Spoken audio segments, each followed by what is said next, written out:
Dear learners, I welcome you all to this class or this lecture on contemporary discourse on human rights. In the contemporary discourse on human rights, we are going to have discussion on four important topics that we have chosen. Number one is terrorism, counterterrorism, and how terrorism and counterterrorism leads to violation of human rights. These days, you'll also find that there is a lot of discussion about global warming, climate change, and how to mitigate the ill effects of climate change and global warming. There is a lot of discussion, and then the green rights movement, that has become stronger all over the world. Then the third important issue is rights of sexual minorities. You know, it is said that this is a minority within minorities. So basically, what happens that these are the people, means people with LGBTQ plus inclinations. They have been denied their rights for centuries.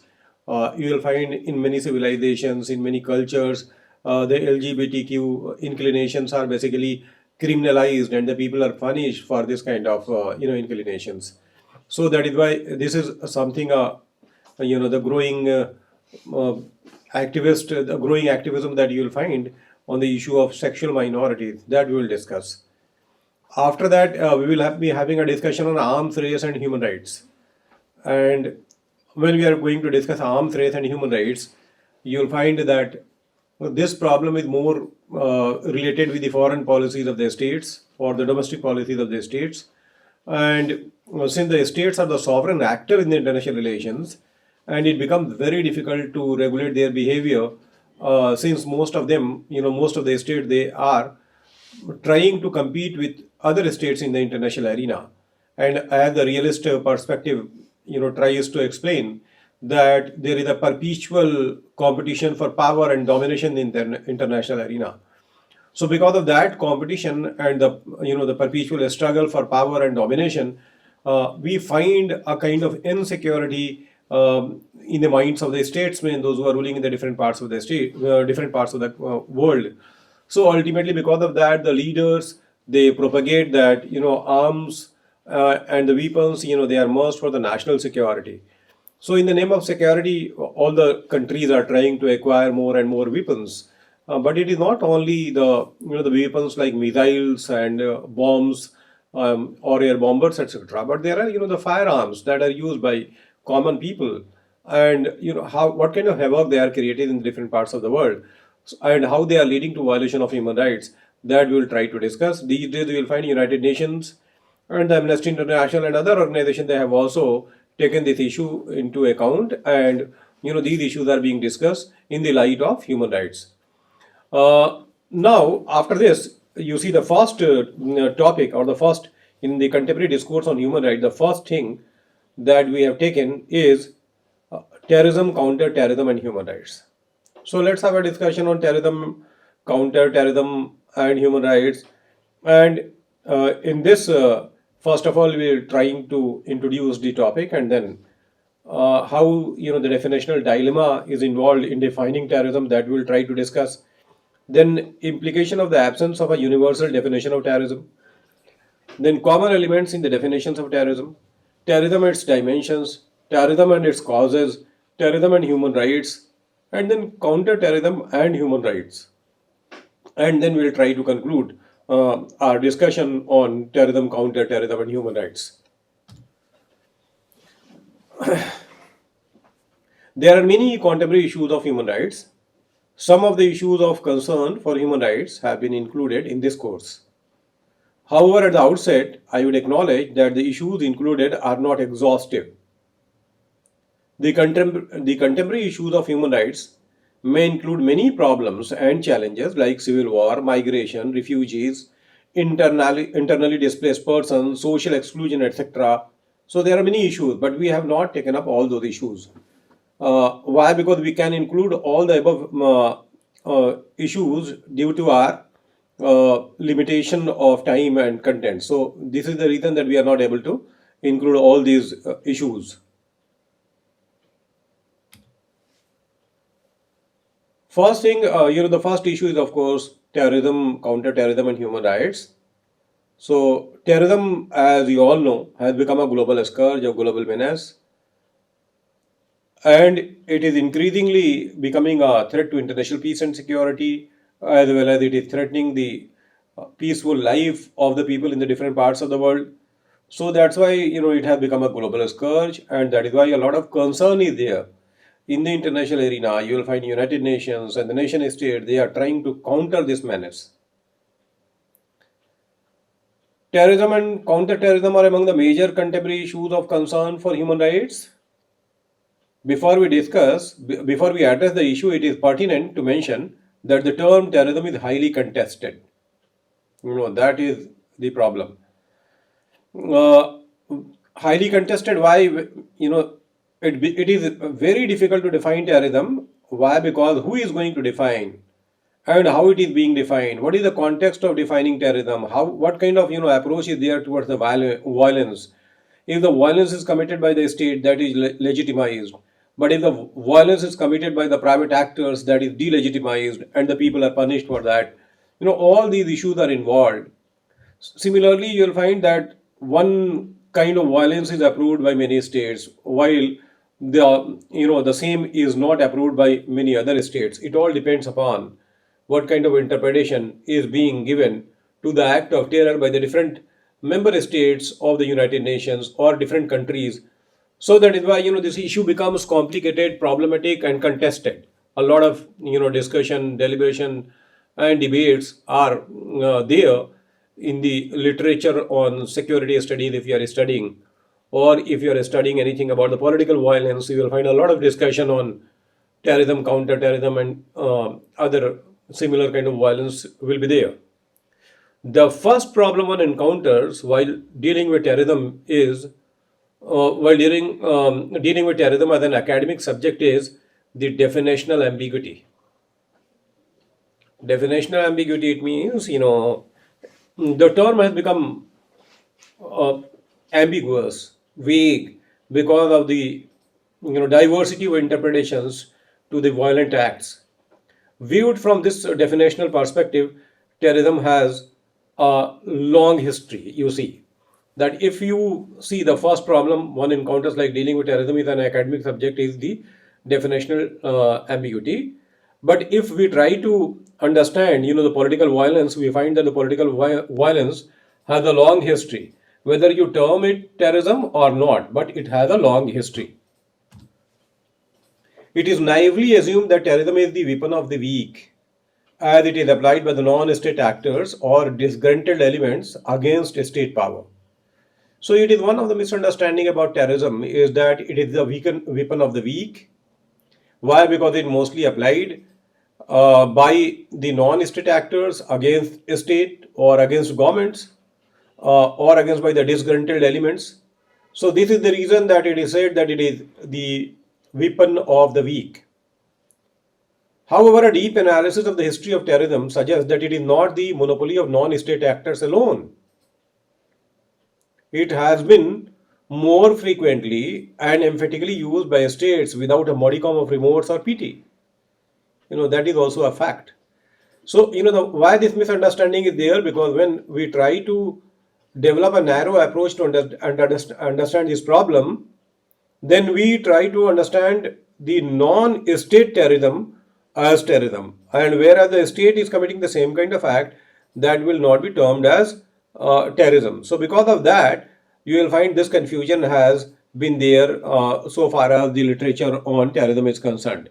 However, if we try to analyze perspicaciously about terrorism and if we try to understand, then we find that it is not the monopoly of non-state actors alone. Not only the non-state actors, private organizations or groups have been committing the acts of terror, you will find the states have been committing, nation states have been committing the acts of terror. And when they are, committing the act of terror, we should remember they are using organized violence. A state has monopoly over the means of violence, so that is why states can go for organized violence against their own population or against the population of other countries of the world. Interestingly, if you see that, it is estimated that state-sponsored terrorism has caused over 70 million casualties during the 20th century. So, a study was conducted by Bessoni very remarkable study, and he found that in from 1901 to 2000, that is 100 years span of time, you will find that in this span of time, that is in 100 years, 70 million people were killed in a state terrorism or a state sponsored terrorism, whereas 1 lakh people were killed in non-state terrorism for the same period of time. So this fact should be kept in mind, that it is a state terrorism which is more dangerous, more lethal, and it can culminate into genocide and whatnot.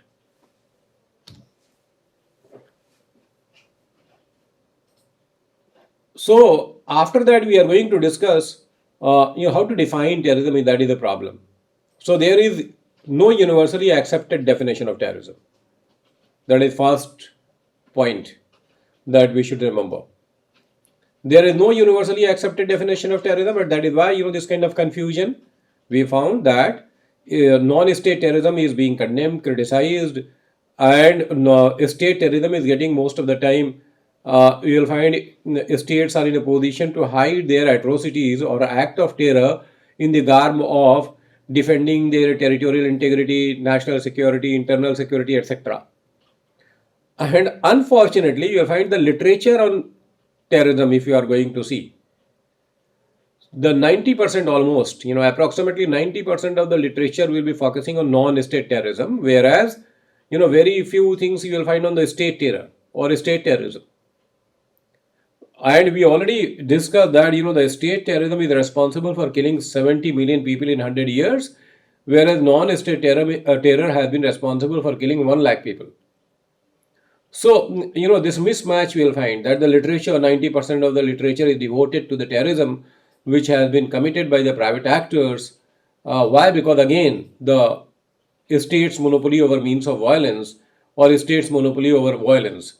So, state's violence is legitimized, whereas non-state violence is always condemned, criticized, and punished.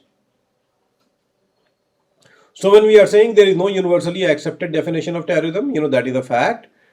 But this is not like other concepts we have discussed, that what is liberty, what is equality, what is justice. You will find a lot of disagreement on many issues. So when we are not having any kind of agreement on the concepts like liberty, equality, rights, justice, etc., it does not have that kind of consequences, not real consequences. It may be that you have a different approach to define liberty, equality, fraternity, etc. Some others have different approach. But when we are not able to define terrorism in such a way that it is going to be universally accepted, that has a real consequences. And that's why this absence of a universally accepted definition of terrorism is by design. Why there is no universally accepted definition of terrorism? Does it mean that the people who are sitting in the United Nations or in the Interpol, or they are sitting in the legislature, they are not able to define terrorism because they are running short of words? Not at all. It is by design. It has been deliberately avoided by the nation states. It has been deliberately avoided by the governments. Why? Because whenever there is any kind of discussion on defining terrorism in a very objective way, the nation state themselves are opposing it, or they will show their disagreement how to define terrorism. Why? Because if the term terrorism is defined objectively, the danger is that many states will also fall in the category of terrorist state. Perhaps this is the reason that the nation states have chosen not to define terrorism in a clear-cut way, a very objective definition of terrorism, very precise definition of terrorism. If the academicians are defining terrorism, it is not going to be something which is going to have real consequences. That may be the part and parcel of the intellectual discourse that is there in the academic arena. But the problem is that if the nation states or the national governments or the international organizations like the United Nations and Interpol, if they are not defining terrorism, then counter-terrorism becomes difficult. And terrorism is a menace that must be countered. So this is the reason that a universally accepted definition of terrorism, at least a working definition of terrorism, so that better counter-terrorism strategies can be adopted, is must and need of the hour. One interesting fact you should note here that the term terrorism has been derived from the French word terrorism, which itself originated from the Latin word terrere, meaning to cause tremble or shiver. So you see the origin of the word.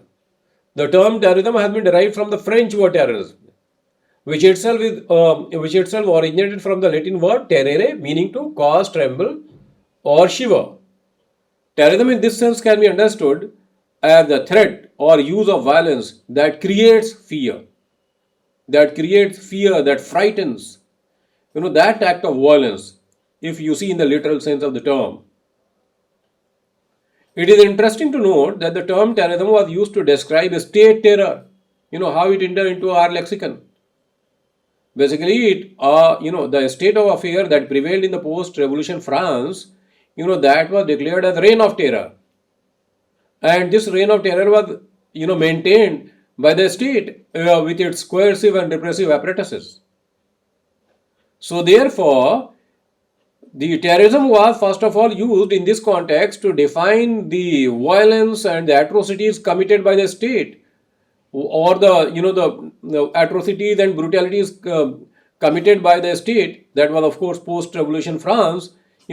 Just to describe that, this word terrorism was coined or used. Now, how to define terrorism? In a nutshell, for example, if you want to understand what is terrorism, we can say in one line that politically motivated violence is terrorism. When I'm using one line definition that politically motivated violence is terrorism, it is of course oversimplistic definition because there are many things that are not included. But just to move forward and just to develop a better understanding of the term terrorism, I think this definition should guide us.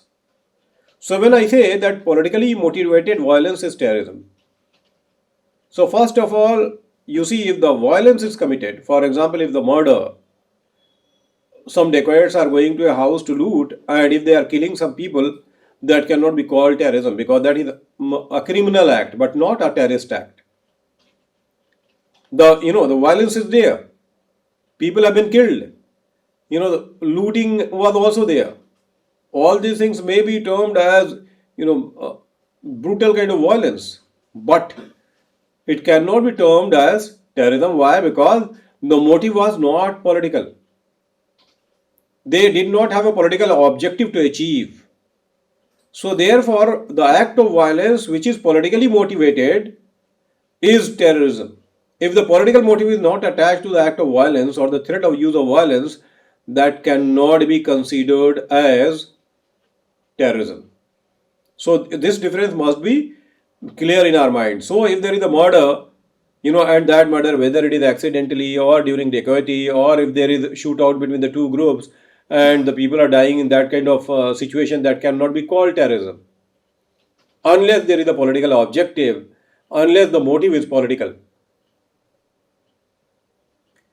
Another, definition of terrorism that we can understand: the calculated use of violence to create fear in a population and thereby to bring about a particular political objective. You'll find in the Encyclopedia Britannica this kind of definition. So the calculated use of violence, it is calculated use of violence to create fear in a population. The purpose is to create fear, and by creating fear in a population, what the terrorist groups they want to achieve, what is the target, and to bring about a particular political objective. The objective must be political, keep in mind. When we are trying to understand terrorism in the light of this oversimplistic definition of terrorism, that is my honest confession that it is oversimplistic. But here, while going through the literature on terrorism, you will find there are two kinds of definition. One that is developed by the governmental agencies or the governments or the officials of the government. So that can be called official definition or governmental definitions of terrorism. That is developed by the national governments or the international organizations where governments are represented. And the second kind of definition you can find, that is academic or scholarly definitions offered by the experts of the subject. So these two dimensions we have to keep in when we are trying to understand definition. But the problem, whether it is government or whether the scholars or the academicians who are involved or engaged in the act of defining terrorism, that dilemma, the most important dilemma is that one man's terrorist is another man's freedom fighter. So one man's terrorist is another man's freedom fighter, and another man's freedom fighter is other man's terrorist. This is the problem. So you see the context, how it is, who is defining, who is declaring who is a terrorist, what kind of act of violence is being termed as terrorist. For example, in our national hero, who is always for us, Bhagat Singh was a hero who fought for the cause of the freedom of this country against British imperialism or colonialism. And what was the perception of the British government about our freedom fighter Bhagat Singh? They declared him a terrorist. You'll find many chapters in the history books, revolutionary terrorism. So that is why, one man's terrorist is another man's freedom fighter. He was a freedom fighter. He was a hero. Bhagat Singh was a hero for us. Ashfaqullah Khan was a hero for us. Ram Prasad Bismil was a hero for us. But of course, for the British government, he was not a hero. So one man's terrorist is another man's freedom fighter. That is also a dilemma while defining terrorism. You see, we are going to take into account some definitions that have been offered by some experts. So first of all, Una Alexander defines terrorism as the use of violence against random civilian targets. You see, the use of violence against random civilian targets in order to intimidate or to create generalized pervasive fear for the purpose of achieving political goals.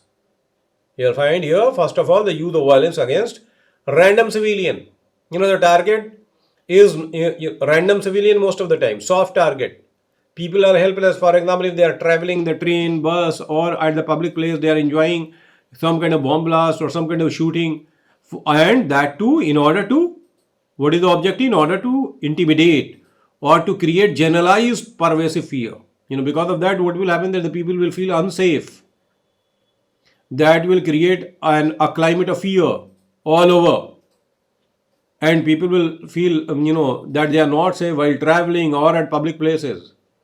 So by that way, they can create a climate of fear, they can maintain it. And what is the purpose? What do they want to do with all this? To achieve political goals. So that violence, which is most of the time committed against civilian targets, random civilian targets, and then through that violence, a climate of fear is created, and then the governments or the legitimate governments of a country that is coerced to accept certain political demands.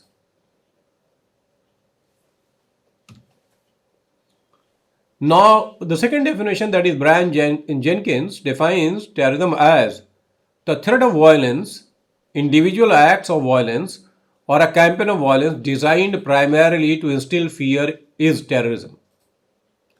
So, what is terrorism? That is the threat of violence, individual acts of violence.